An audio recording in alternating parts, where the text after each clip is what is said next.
Antara fokus dari negeri di bawah Bayu, Sabah perkukuh kedudukan selaku destinasi pelaburan. Langsung bersama Magdalena Depol. Mag, silakan. Terima kasih, Otto. Catat pelaburan diluluskan 10.9 bilion ringgit bagi tempoh Januari hingga Mac 2025. Sabah memperkukuh kedudukan sebagai destinasi pelaburan utama di Malaysia. Menurut laporan prestasi pelaburan Lembaga Pembangunan Pelaburan Malaysia (MIDA), ia melebihi jumlah keseluruhan pelaburan yang dicapai sepanjang tahun 2024. Sabah menduduki tempat ketiga tertinggi di peringkat nasional dari segi jumlah keseluruhan pelaburan selepas Selangor dan wilayah Persekutuan Kuala Lumpur. Pelaburan langsung asing FDI kekal sebagai penyumbang utama dengan nilai sebanyak 6.6 bilion ringgit atau 61%. Manakala pelaburan domestik DDI mewakili 39% dengan jumlah 4.29 bilion ringgit. Ini jelas menunjukkan keyakinan pelabur asing terhadap ekosistem pelaburan di Sabah di samping sokongan kukuh pelabur tempatan. Sektor pembuatan muncul sebagai penyumbang tertinggi dengan nilai pelaburan 7.3 bilion ringgit. Meski berhadapan ketidaktentuan ekonomi global dan tekanan geopolitik, Sabah kekal sebagai destinasi pelaburan yang kompetitif dan diyakini pelabur asing mahupun domestik. Kerajaan negeri dalam kenyataan memaklumkan akan terus komited memperkasa ekosistem pelaburan. Sabah mengalu-alukan lebih banyak pelabur asing dan domestik dalam menjayakan aspirasi pembangunan ekonomi mampan dan inklusif untuk negeri ini. Sabah mencatatkan peningkatan dalam keputusan Sijil Tinggi Persekolahan Malaysia STPM 2024. Seramai 146 pelajar berjaya memperoleh purata nilai grade kumulatif PNGK 4.00 berbanding 130 pelajar pada 2023. Pengarah Pendidikan Negeri Sabah, Datuk Raisin Saidin berkata, daripada jumlah itu, seramai 139 calon mencatat keputusan 4A meningkat berbanding 123 orang sebelum ini.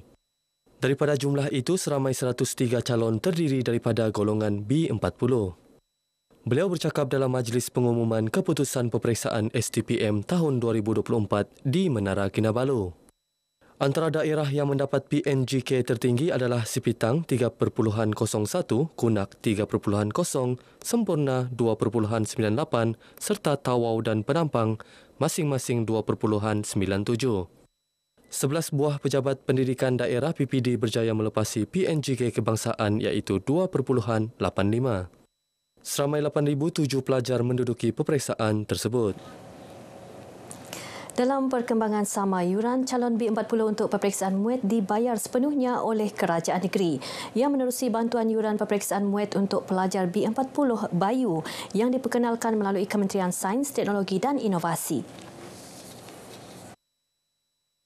Menterinya Datuk Muhammad Arifin Muhammad Arif berkata bantuan Bayu bermula pada sesi 3 peperiksaan tahun ini. Dan ia melibatkan calon yang bersekolah di sekolah kerajaan di seluruh Sabah.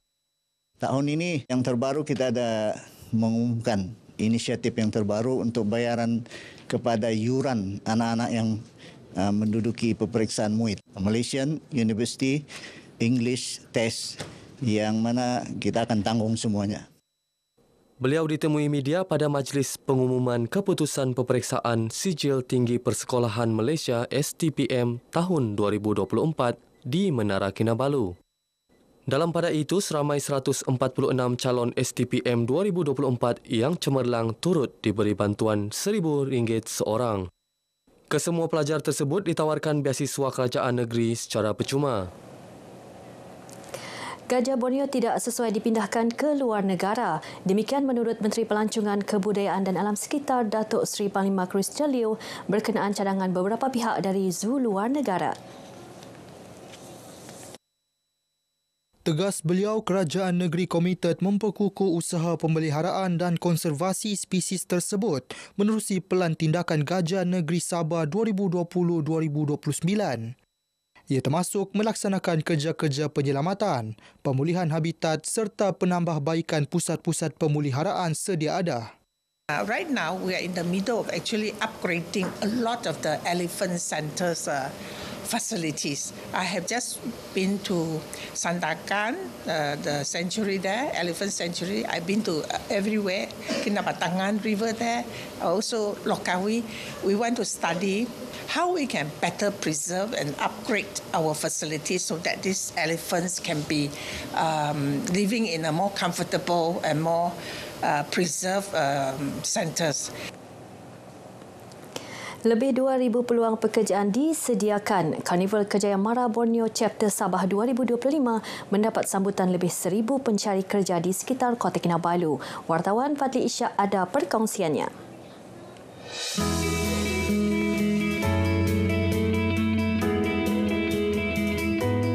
Hadir dengan harapan mendapat pekerjaan bersesuaian. Para pengunjung akui karnival ini antara platform terbaik, namun kekal mencabar kerana banyak persaingan. Cabaran besar mungkin dari segi peluang saingan, sebab bukan saya satu orang saja yang mencari kerja lah untuk pada masa ini, sebab saya tengok banyak juga keluaran-keluaran daripada SPM, diploma degree, so saingan tu dia tidak kira daripada pendidikan, dia also cari saingan daripada pengalaman. Kebanyakannya diorang mau cari yang ada pengalaman lah, banyak pengalaman. Mostly cabaran itulah sebab dia banyak saingan kan. Ada orang yang sudah ada pengalaman 2 tahun, 3 tahun macam tu. Kalau yang just ada diploma saja, itu yang susah lah untuk masuk. Saya baru mau cari kerja ni sebab saya baru graduate. Saya baru graduate dari Toulouse Business School, France. Bagi saya, cabaran terbesar untuk saya adalah untuk mencari apa-apa pekerjaan dan majikan yang boleh memenuhi saya punya minat dan juga kemahiran saya dalam bidang manajemen dan bisnes lah. Penganjuran karnival oleh Majlis Amanah Rakyat Mara dengan kerjasama Perkeso ini mendapat penyertaan 28 buah agensi kerajaan dan swasta.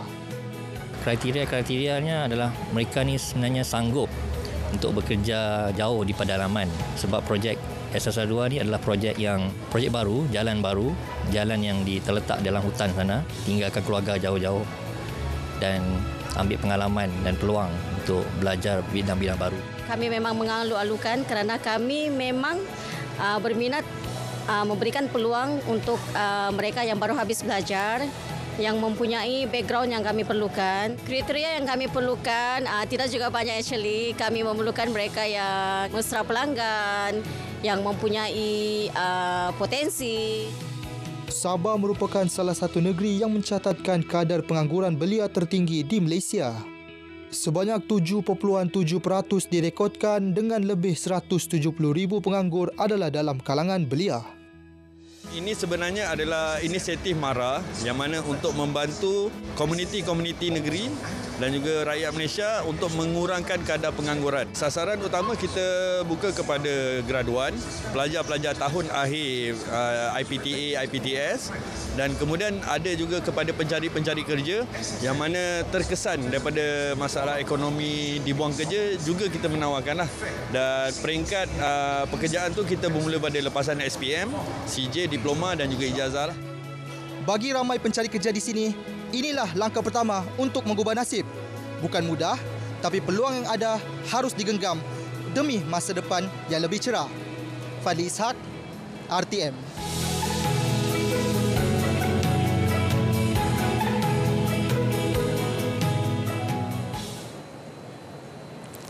Baik, sekian perkongsian dari Negeri di Bawah Bayu. Kembali bersama Otto untuk lebih banyak perkembangan semasa dalam negara. Malaysia Madani, rakyat disantuni. Baik, terima kasih Mac langsung dari Sabah.